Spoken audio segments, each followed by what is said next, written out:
na minha carreira, no início da minha carreira, eu posso me considerar uma pessoa com muita sorte. Eu venho de uma família de classe média para baixo. Nós somos em 7 irmãos. Eu sou o primogênito, para não falar o mais velho. E eu fiz um curso profissionalizante na época, que era uma escola, chamava Escola Técnica Getúlio Vargas, era na Rua Piratininga, aqui em São Paulo, e era um teste ainda, né, que eles estavam tentando fazer os cursos técnicos aqui no Brasil. Como funcionava isso? Era o dia inteiro, de manhã, ou num período, era o ginásio tradicional. Naquele tempo, né, que nós chamávamos de ginásio. E no outro período, você fazia um curso técnico. Então, você ficava 4 anos inteiros, e quando você saía de lá, você saía praticamente com uma profissão. Tinha o primeiro semestre, ou trimestre, eu não lembro bem, você fazia um vocacional, onde você passava por todas as oficinas que eram dos cursos técnicos. Então tinha eletrotécnica, pintura, mecânica de automóveis, fundição, tinha uma marcenaria, tinha uma porção desses cursos. E eu fui lá para fazer mecânica de automóveis, imagina. E pelo vocacional, eles me encaminharam para pintura, para artes, para desenho. E não é que eu fui bastante bem. Depois dos 4 anos, eu tinha um tio-avô, que o sobrinho dele era produtor gráfico na Lintas, na agência Lintas na época. E ele vendo meus trabalhos, falou assim, puxa, eu vou te apresentar para esse meu sobrinho, que ele trabalha com propaganda, para ele te encaminhar. Eu falei, ótimo. Eu nem sabia o que era agência de propaganda ainda. E ele me deu, fui falar com esse sobrinho dele, e ele me forneceu uma porção de endereços de agências de propaganda. Eu tinha um ônibus que eu tomava lá eu morava na Vila Bertioga, na Moca, e esse ônibus parava aqui no centro, na Praça Clóvis. Então a primeira agência que eu fui visitar daqueles endereços foi a Thompson, J. Walter Thompson, na época era na Rua Boa Vista, então era bem próximo ali da Praça Clóvis, e arrumei emprego. Então o meu primeiro emprego foi dessa forma, eu mostrei o meu portfólio lá bati na porta, não tinha ninguém me esperando nem nada, ninguém me indicando, eu fui lá pelo endereço, ele viu meus trabalhos e falou, olha, parabéns, primeira vaga que tiver aqui vai ser sua. Acho que 10 dias depois, chega um telegrama em casa para me apresentar para começar a trabalhar na Thompson. Então, quando eu conto essa história para os jovens de hoje, que as oportunidades, elas existem sempre, estão sempre abertas. Só que você precisa estar preparado para aproveitar essas oportunidades. Que preparo que eu tinha? Eu tinha um portfólio bom. Aliás, nem era portfólio, era um rolo de artes, né, e desenhos que a gente tinha feito durante os 4 anos dessa escola. Depois, já trabalhando na Thompson, eu fiz um curso lá ainda na Getúlio Vargas, que eram mais 3 anos, que eles chamavam de mestria, que equivalia ao curso após o ginásio de hoje. Depois eu fiz uma escola, na época não tinha nenhuma faculdade de propaganda. porque marketing nessa época também não existia. Marketing veio bem depois.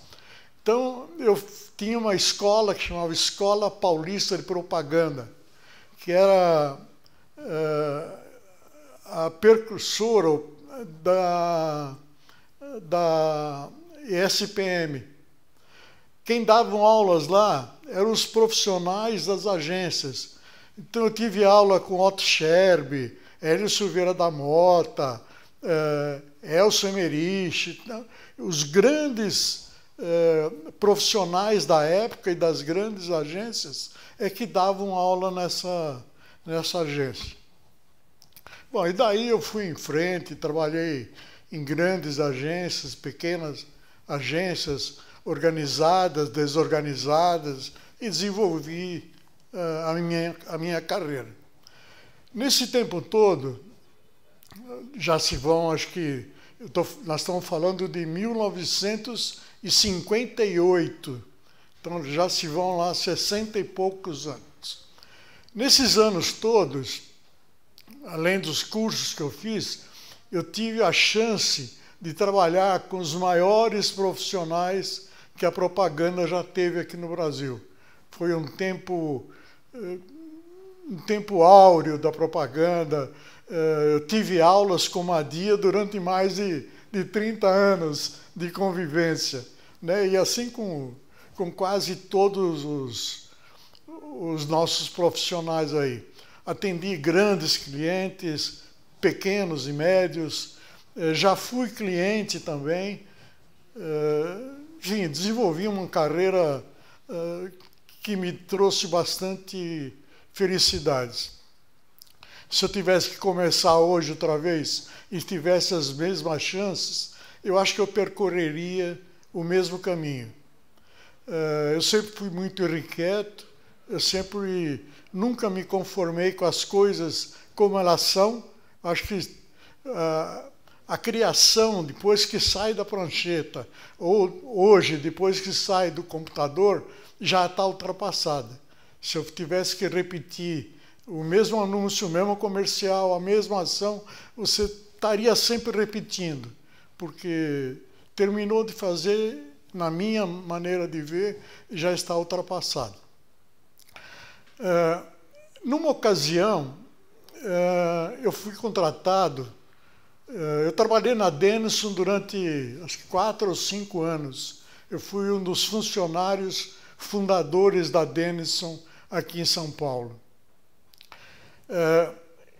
Durante muito tempo, eu saí da Denison, já era um diretor de arte com alguma tarimba, algum reconhecimento, e fui contratado para ser diretor de criação de uma agência nova que estava sendo montada pelo grupo Bardal, Lubrificantes Bardal, na época. E eu fui lá como diretor de criação. E a Bardal, que ela fabricava e distribuía, né, lubrificantes, ela estava muito ligada com o automobilismo. Então, eu comecei a ter contato com o marketing esportivo aí, através do automobilismo. Isso na década de 60. Já promovíamos corridas de automóveis, né, em Interlagos. O Barão, o velho Fittipaldi, era o contato da agência com a Bardal. Então, ele também estava muito por dentro de competições, né, automobilísticas e tal. E aí foi o meu primeiro contato com marketing esportivo, que na época ninguém sabia que estava fazendo marketing esportivo. Para nós era corrida de automóvel, ou promoção de vendas, ou coisas parecidas. E daí eu passei a ser aí um dos pioneiros do marketing esportivo no Brasil. Eu acho que tem alguns momentos marcantes da minha carreira, como deve ter em toda qualquer carreira, né? Não tem um grande assim que eu acho que foi um divisor de águas ou não, porque eu tive uma carreira mais ou menos constante, né? Eu sempre Eu nunca perdi nenhum cliente, por exemplo, né? Eu nunca fui dispensado, nunca fui mandado embora de nenhuma agência. Então, minha vida, graças a Deus, ela sempre foi bem tranquila. Mas dessa agência que eu estava falando, que era da Bardal, eu fui contratado, eu fui ser sócio de uma outra agência que chamava Integral Propaganda Técnica Limitada. Essa agência tinha como conta as bicicletas Caloi. E eu tive a oportunidade aí de fazer grandes coisas para a Caloi. A Caloi era uma fabricante de bicicleta na época pequena, devia ter 5% do mercado. A Monarch, que era grande concorrente, que tinha 90% do mercado, e trabalhava para tirar a Caloi do mercado, para ela ser sozinha, porque a Monarch era multinacional, era uma empresa sueca. E a Caloi, tradicionalíssima brasileira, né, e que estava com dificuldades de capital, e ela tinha uma linha de bicicletas praticamente infantil. E com isso ela tinha grandes dificuldades administrativas e financeiras, porque a linha infantil só vendia no Natal. E para ela aproveitar as vendas de Natal, precisava estocar bicicletas durante um grande período do ano. E isso sem capital, ela vivia endividada. Mas nós começamos a atender a Caloi fazendo campanhas da Liga Infantil e de Natal. E, por felicidade dos temas, das estratégias criativas, né, que a gente fez na época, a Caloi deslanchou e chegou a ser maior que a própria Monarch, bem maior nas capitais, onde vendiam bicicletas de maior valor agregado. E isso aconteceu por quê? Nós fizemos algumas campanhas de Natal bastante interessantes. E uma que ficou gravada aí como uma das 50 campanhas mais lembradas feitas no Brasil, o Alex Pericinoto fez na época, junto com a Meia Mensagem. Eles fizeram um livro, As 50 Campanhas Inesquecíveis. E essa campanha foi uma delas, que era o Não Esqueça da Minha Caloi. Essa foi a grande campanha que marcou a minha vida profissional. Eu fiquei conhecido por essa campanha. A Caloi deslanchou a partir dessa campanha. Só comigo, essa campanha, com a minha coordenação, né, e criação, essa campanha ficou durante 17 anos no ar. E todo ano a gente renovava a campanha com personagens novos, desenhos animados novos, e ela ficou durante todo esse tempo. Então, junto com essa campanha, eu acho que o meu grande cliente, meu grande trabalho, indiscutivelmente foi a Caloi. Fora outros que eu fiz, mas o mais longínquo, o mais duradouro, eu acho que foi a Caloi. Porque na Caloi também eu tive a oportunidade de fazer o lançamento da Caloi 10. A Caloi 10 foi um marco na história da bicicleta aqui no Brasil. Foi a primeira bicicleta de marchas aqui no Brasil. Era 10 porque ela tinha 10 marchas. Depois fizemos um grande lançamento que ganhou um top de marketing da DVB na época, que foi o lançamento da Caloi Ceci. Esse lançamento da Caloi Ceci foi através de merchandising em novela. Não teve um comercial, aliás, teve um comercial, mas apenas para dar validade ao lançamento que foi feito da novela. Nós fizemos um merchandising de 20 capítulos de novela. Esse eu acho que vale a pena até a gente falar um pouquinho dele. Nessa época, eu era, além de diretor de arte da Novo Ciclo, que era uma agência que nós montamos na própria Calói, eu era o diretor superintendente dessa agência também. E recebi uma oferta da Globo de uma oportunidade de merchandising numa novela que ia ter. Nessa novela, iria existir uma agência de propaganda. E nessa agência de propaganda, a história é que a agência ia buscar no mercado um cliente, ia conseguir esse cliente teria um produto para lançar, e esse produto seria estudado e criado pela agência da novela e ser lançado no ar durante a novela. E nós, na Calói, compramos o direito de ser esse cliente da agência. A agência, uma das modelos da agência, né, a atriz, era a Bruna Lombardi, famosíssima, linda, né, na época, menina ainda, vamos dizer, mocinha, né, na época. Então, nós contratamos a Bruna Lombardi como garota propaganda também, depois da bicicleta. Então, quem escreveu a novela foi o Mário Prata. E nós íamos fazendo a criação e o desenvolvimento da campanha na agência, fornecíamos para o Mário Prata. O Mário Prata transformava em capítulo e texto da novela, era gravado e ia para o ar. E assim foram dos 20 capítulos. Desde o nome, a mulher na época tinha muito bloqueio social para andar de bicicleta.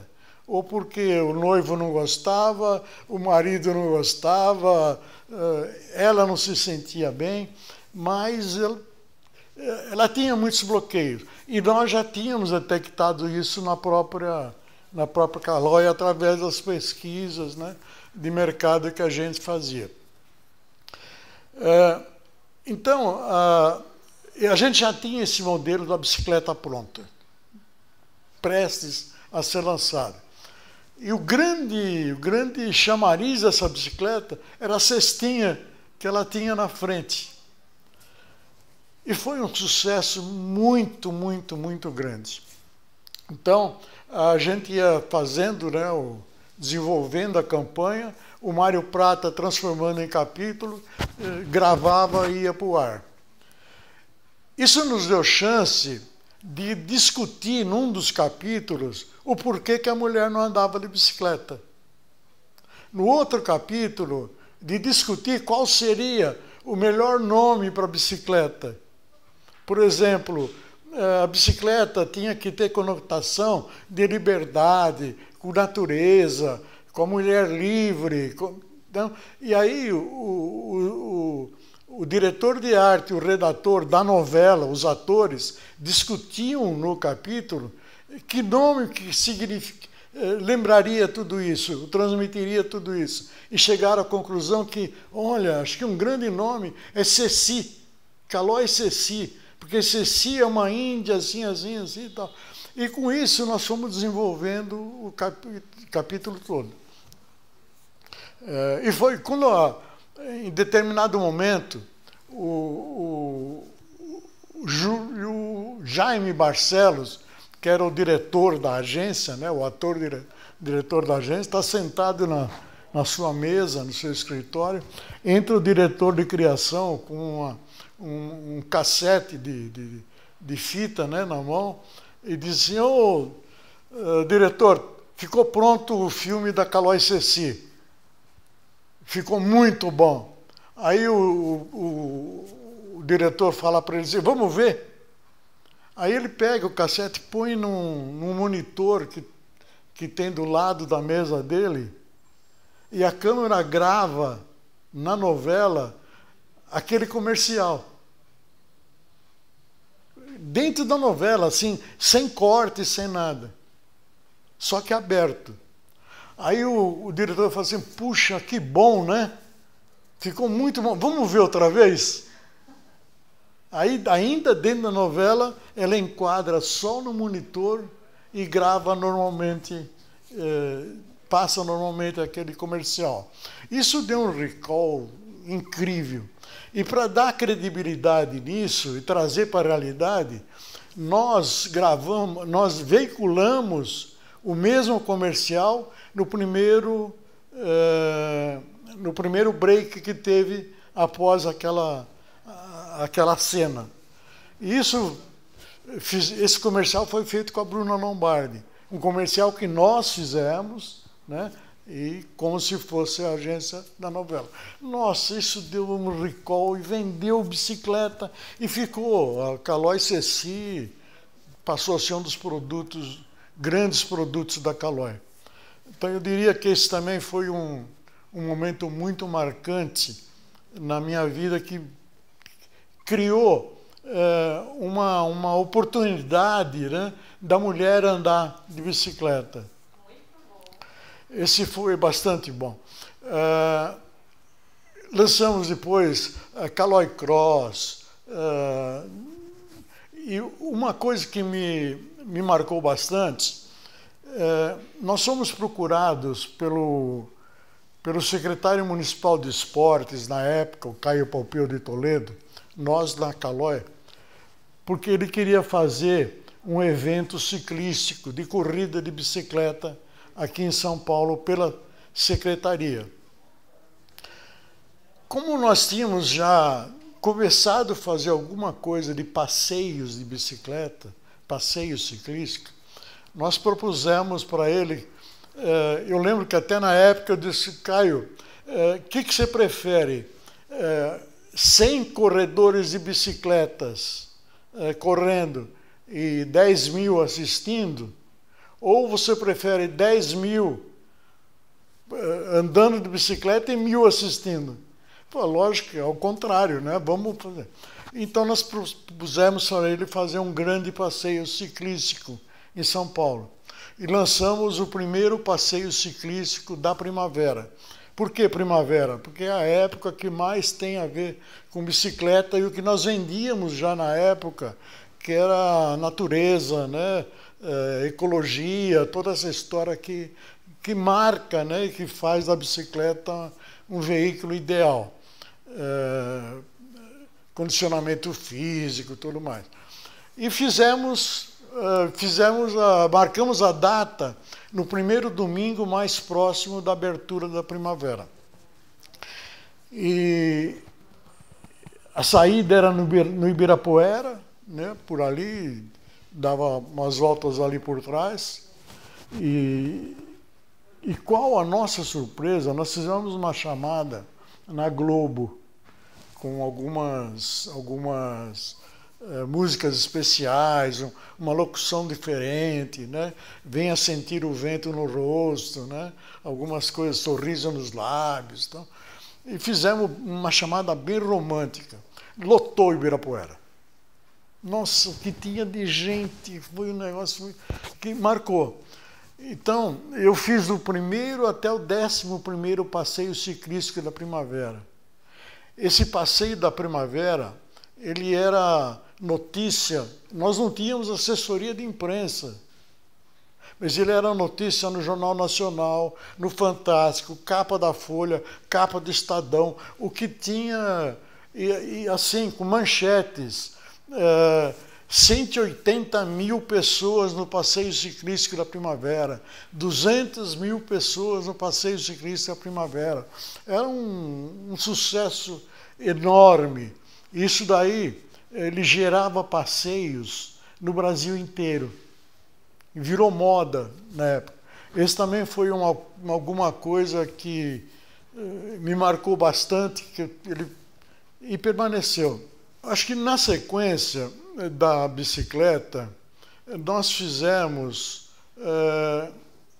até antes do passeio ciclístico, nós fazíamos muita corrida de bicicleta, que só existia corrida profissional, E nós começamos a fazer também as corridas amadoras, porque ela consumia muito mais bicicleta do que o profissional, que as bicicletas profissionais até eram importadas. Então começamos a fazer muitas corridas amadoras e populares. Com isso nós desenvolvemos um know-how bastante importante, que para nós ainda não era marketing esportivo, para nós era promoção de vendas. Então a gente promovia muitas corridas 9 de julho, nós que organizávamos junto com a Gazeta Esportiva na época, fizemos muitas voltas ciclísticas, São Paulo, Rio de Janeiro, por exemplo, por etapas, uma infinidade delas. Uma que marcou bastante também nesse que nós podemos considerar esporte, com bicicletas, nós fizemos uma volta, uma corrida por etapas São Paulo-Brasília. Ela saía de São Paulo e chegava em Brasília no dia 7 de setembro, durante o desfile militar. Acabava o desfile militar, estava chegando a última etapa da corrida de bicicleta. Fizemos 3 ou 4 anos seguidos por aí. Isso nos deu um know-how muito grande no planejamento e na execução de eventos esportivos, de eventos de bicicleta. Numa época, eu era bastante amigo já do Luciano do Vale.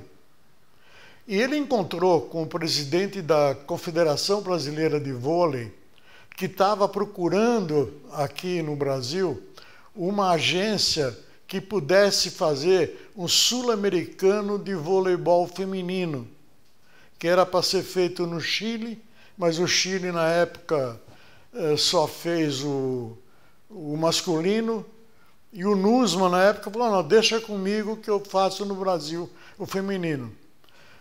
E o Luciano nos apresentou para ele, falou, esse pessoal ele tem bastante know-how, tem feito coisas boas, tal, acho que ele pode fazer bastante vôlei.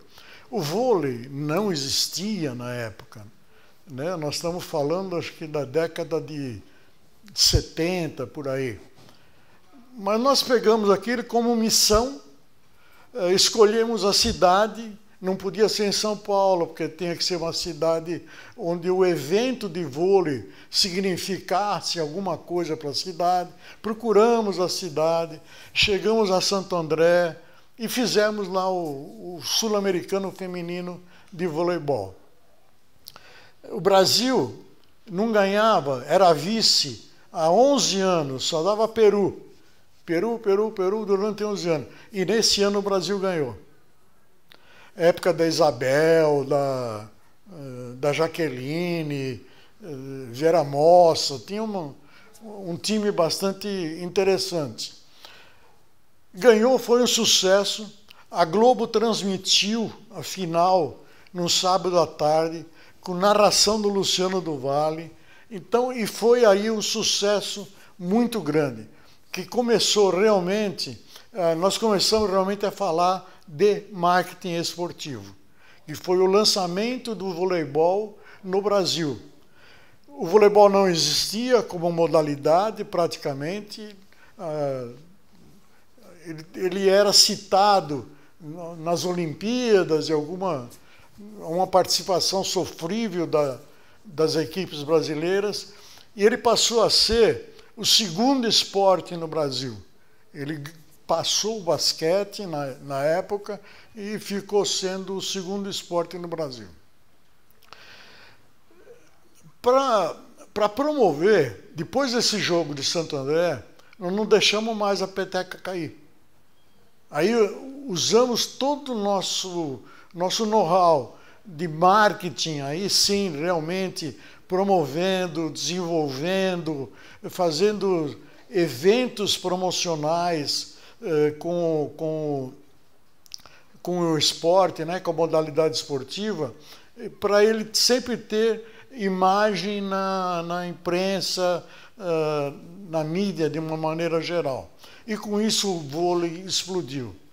Aí nós fizemos o grande evento que teve no voleibol, que foi o Brasil, a seleções masculinas de Brasil e União Soviética no estádio do Maracanã.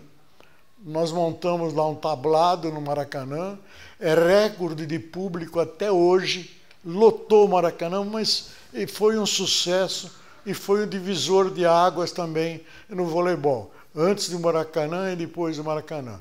Com isso, o voleibol ele passou a ser um grande produto, ele passou a competir, logicamente, com uma distância razoável com o futebol, mas ele passou a ser o segundo esporte no Brasil, com um consumo muito grande, uma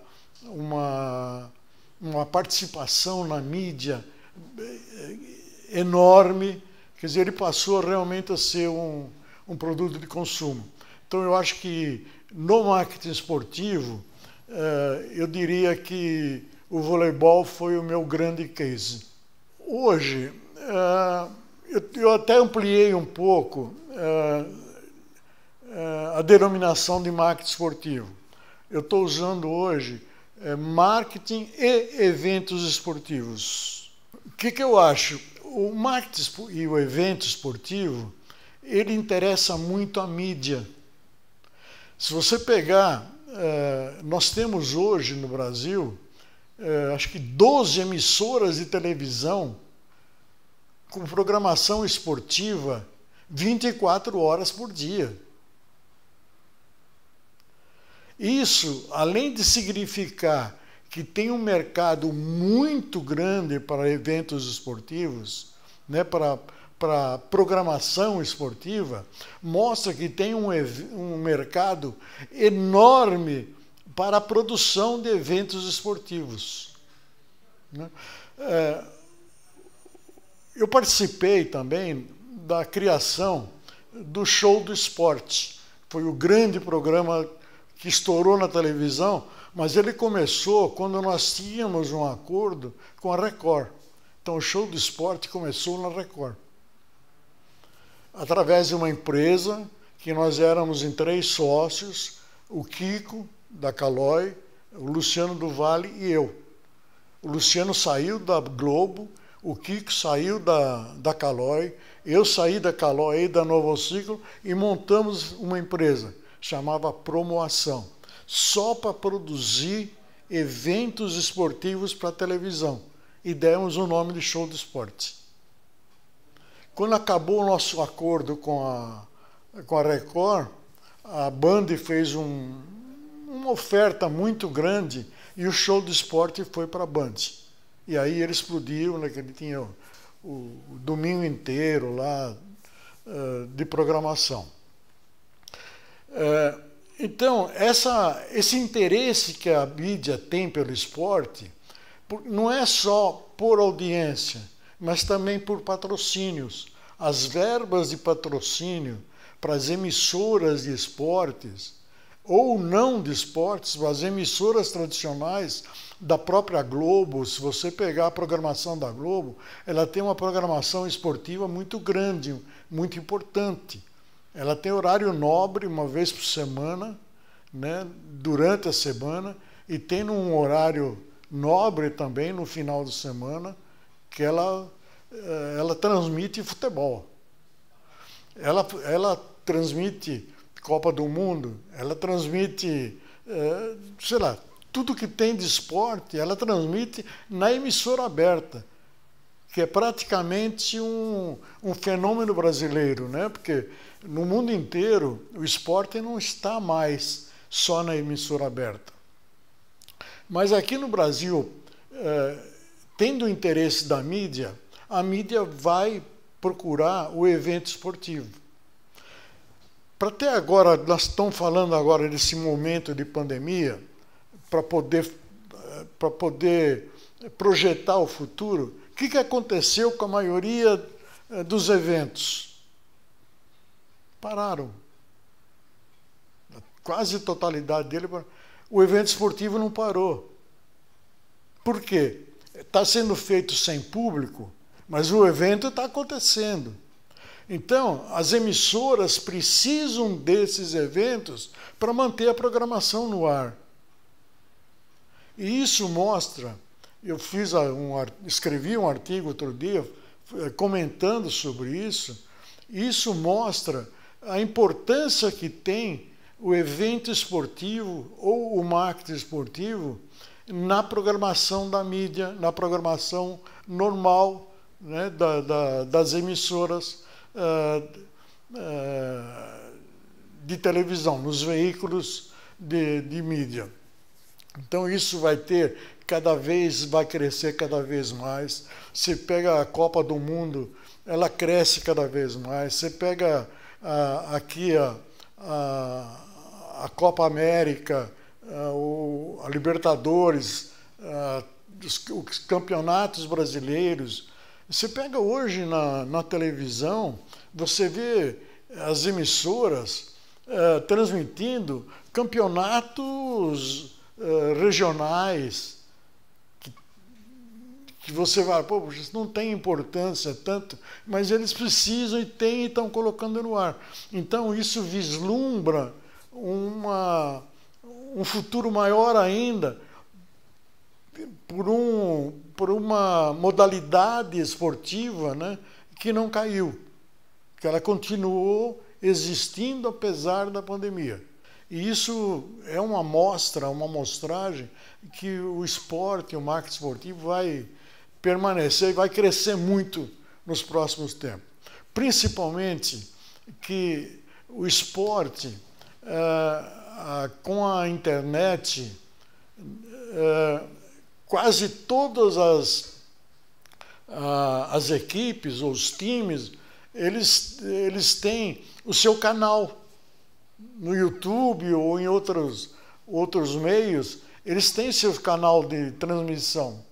Né? Então, se você pegar NBA, se você pegar o São Paulo ou Palmeiras, eles têm sua comunicação com o seu público, com o esporte. E uma outra coisa que muita gente fala, poxa, mas futebol a semana inteira, mas ele é altamente segmentado.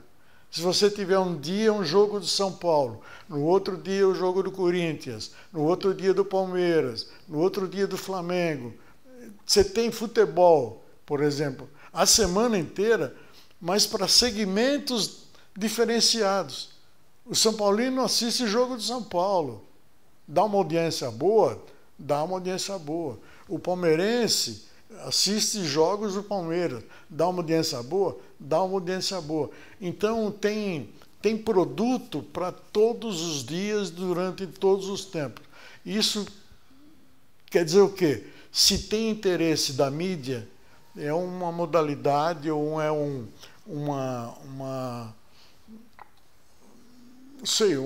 evento, né? uma atividade que vai continuar crescendo sempre. Como eu falei lá no começo, eu conheço o Madia me conhece há décadas, né? Eu sempre admirei muito o trabalho do Madia. Um dia, num evento, acho que Marketing Best, um desses grandes eventos, o Madia me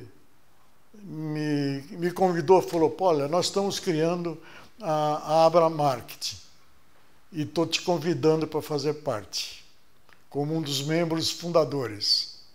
Falei, puxa, Maria, que prazer, né? Principalmente vindo de você, da Madia, né?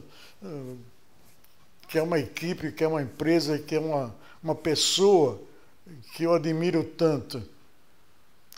E assim, dias depois era lançada a Abramark, que aliás no começo não era a Abramark, né? Era sempre a Academia Brasileira de Marketing. Mas eu acho que foi tão feliz, né? Os nomes do marketing que compõem hoje a Abramark são o que tem de melhor, eu diria assim, no marketing brasileiro.